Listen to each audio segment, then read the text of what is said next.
They say they're fighting Israel, but that's not the real war. They're fighting the one who stands behind her. They're fighting God. This isn't just politics. It's not about land or borders or power. It's a war against a promise, a war against the God who made it. And when you fight against that, you're not fighting people. You're fighting the Almighty.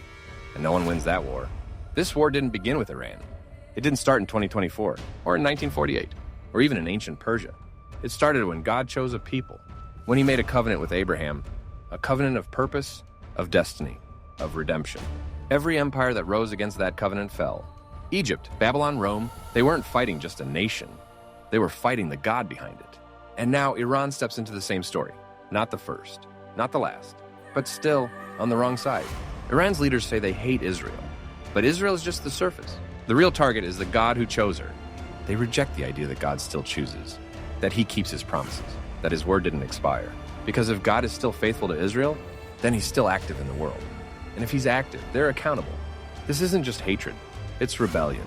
Not against a flag, but against the covenant it represents.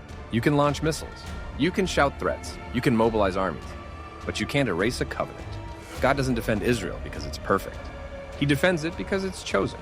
And that choice wasn't made in a UN resolution. It was made in eternity. Every nation that rose against that choice was broken. Not because Israel was strong, but because God is... You're not fighting politics. You're fighting prophecy. And no one defeats the one who wrote the story. The headlines show chaos. World leaders talk strategy.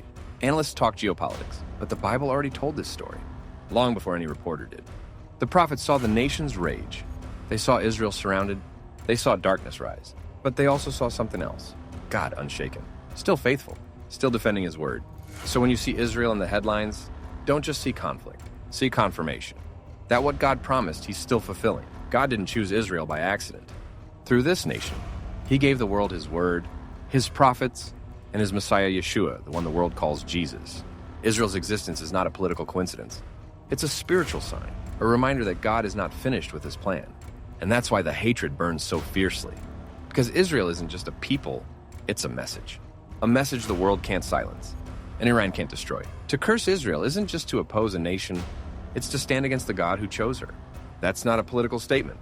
It's a spiritual reality. God said, I will bless those who bless you, and curse those who curse you. That promise still holds. Not because Israel's flawless, but because God is faithful. Empires ignored it, tyrants defied it. They're gone, but the covenant remains. This war isn't just about land. It's about the larger story unfolding beneath it all.